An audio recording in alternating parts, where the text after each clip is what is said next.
Okay, class WSC 522, welcome to our first segment of virtual laboratory.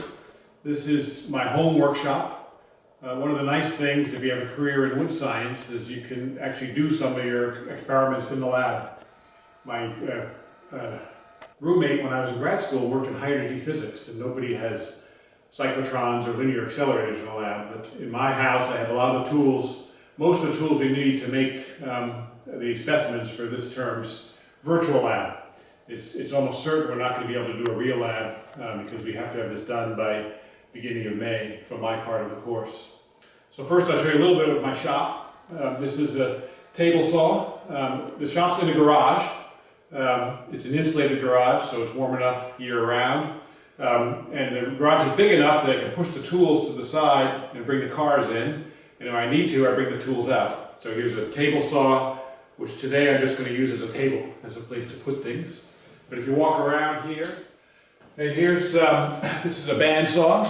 It's made in Switzerland by Inca. The company's out of business now, but I learned recently that they sell on eBay because people think they're well made. It's fairly small. We can maybe cut our specimens in here, but probably we'll cut them at the bigger bandsaw that's in the dry kiln room. Here's a drill press. You can see it's on wheels, if you look down there. So I can wheel that out, a homemade table for adjusting it. We use this thing a lot. This is the cutoff saw, the radial arm saw, to cut all the pieces to length. Go a little further. There's a joiner planer, and you might use that, but probably won't need it. And a surfacer planer. This is a workbench. This is a project that I'm currently working on. This is it will be a chest of drawers. The two sides are made, and it's made out of walnut. We had this antique walnut chest in our house that well, it wasn't a very valuable antique. And rather than get rid of it, we cut it down and recovered all the walnut that was in it, making a new one. And it gives this nice, beautiful walnut. You can look at some right here. This came out of that chest after I planed off the finish. This is probably 150 years old. The chest was built sometime in the 19th century. Some of the best part over here, this was half of the top of the chest. And you can see it's one solid piece of walnut, 17 inches wide and an inch and a quarter thick, something like that. It'd be hard to find nowadays. So that's one that's in progress, but I've put that off to do our cross-laminated timber. If you look over here, so the first step was to get some lumber. Milo prepared all this for me. I picked it up on Tuesday, so it's been sitting here for a while. This is southern yellow pine, and if you look at it, zoom in here, each piece is about 6 feet long. And about just about a little over 5 inches wide.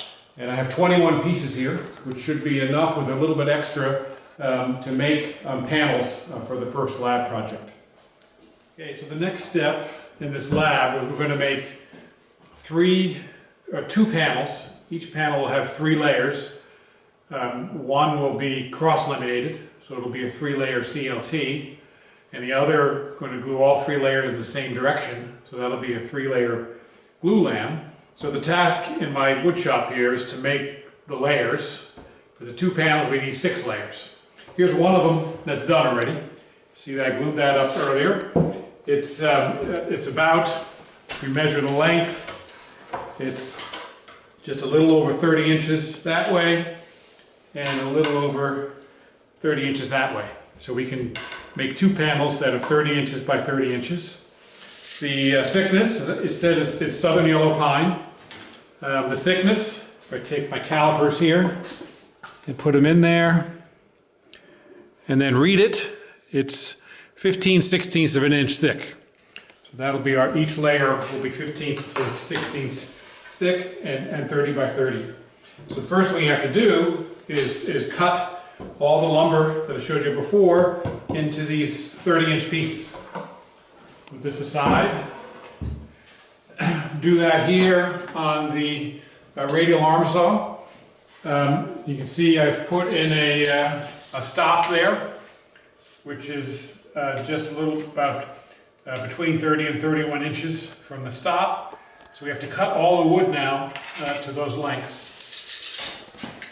And I'll do that with eye protection and a dust mask.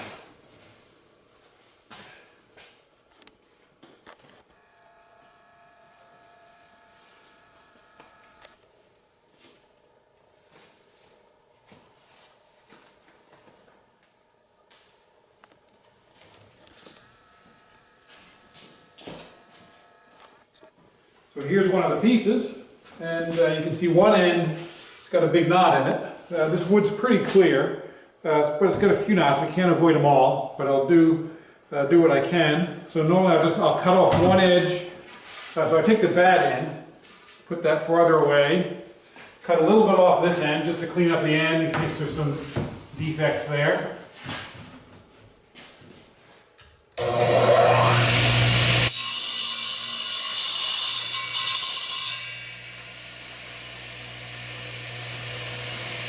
Cut the two pieces.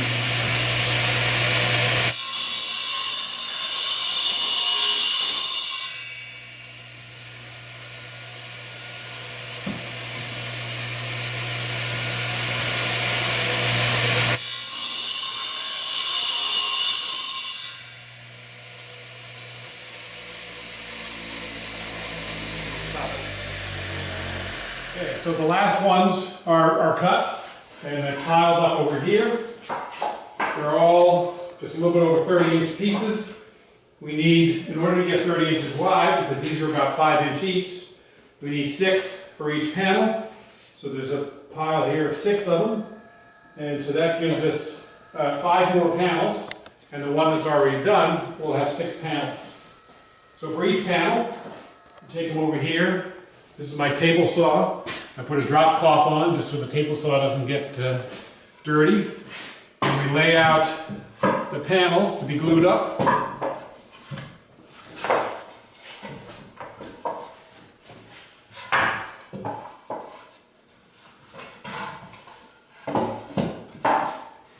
And now to glue the edges.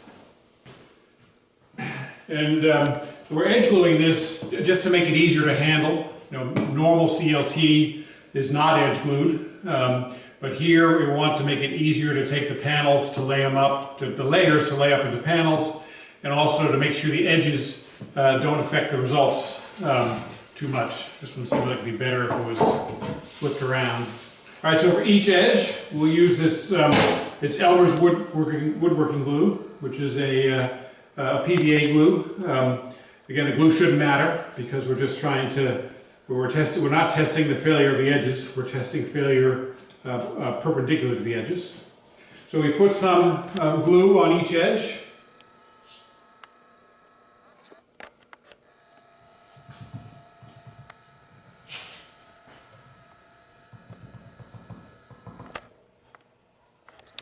All right, and then I have a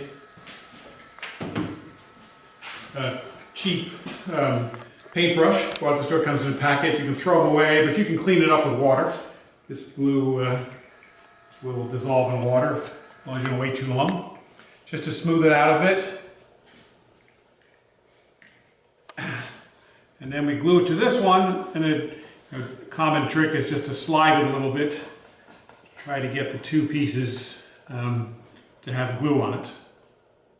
Okay, now we go on and do the rest of the edges. Okay, this is the last joint. Put that together.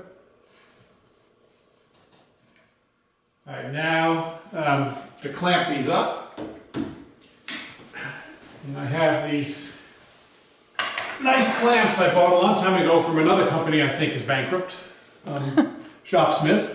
But the nice thing about these clamps is you can see you clamp them, you can put them together, but it also pulls down on the top and bottom, so it clamps from all 4 sides as you do that. The challenge is getting the clamp on there. This would be a case where if we didn't have social distancing, it would be a lot easier to have several people do this. But these are small enough, I think I can handle them all right. So we bring this up.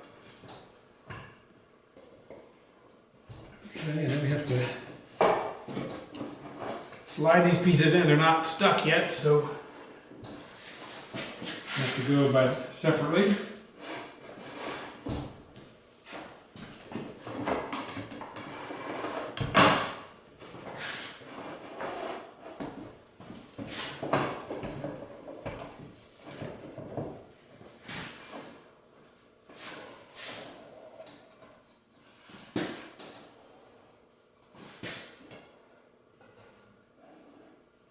Okay, now we can clamp that down.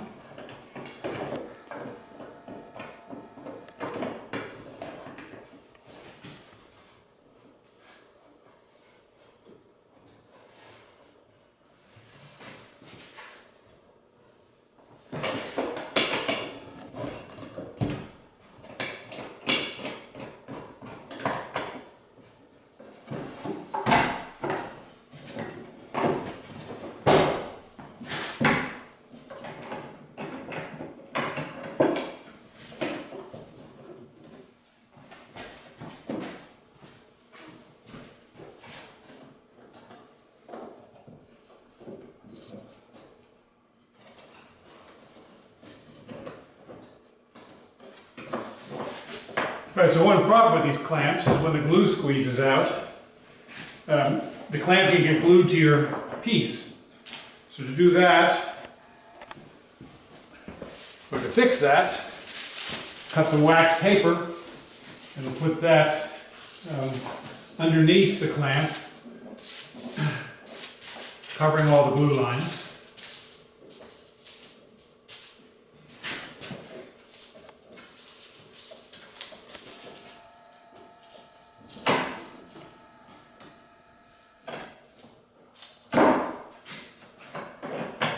Clamp down.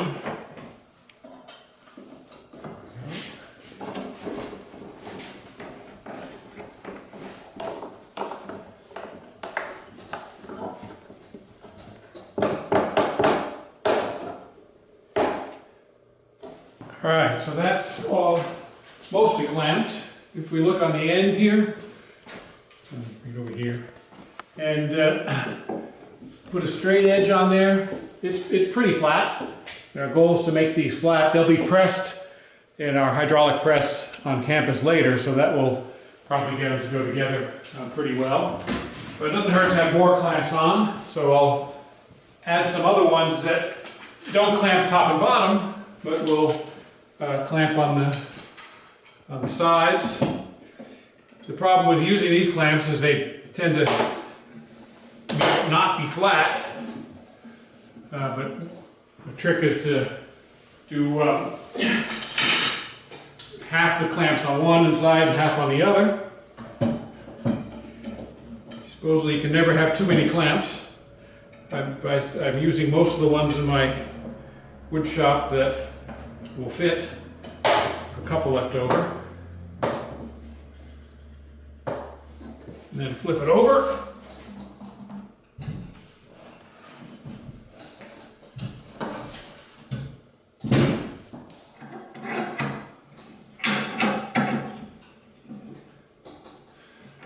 Alright, so it's all clamped up. You can see the glue beads coming out, which means you probably have enough glue in there.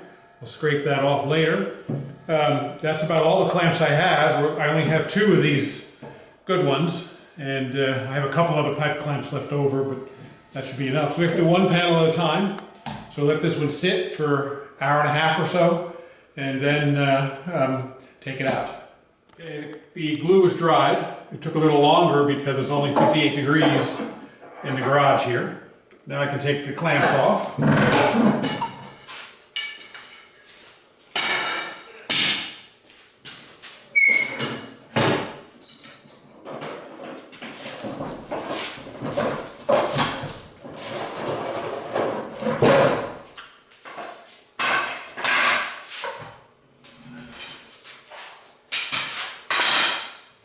And then last, there's these beads of glue that came out from the excess glue on the edges. So it should scrape off pretty easily.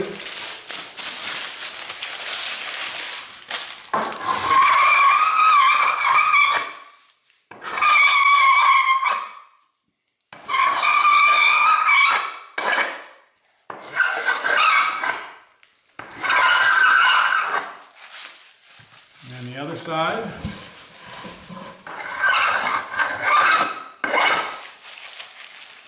All right, so there's the second panel. And now we just need 4 more, but it's the same process.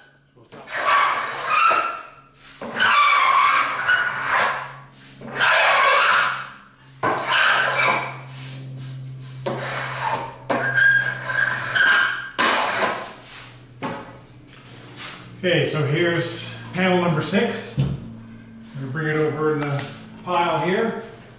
And they're all ready to be pressed into 3-layer panels. You see the bottom 3 will be for cross-laminated timber. We have one that way and then a cross piece in the other one. The top 3 will be glued in the same direction to make glulam beams out of it. So that's the next step, to take these to campus to be put into our press and glued together.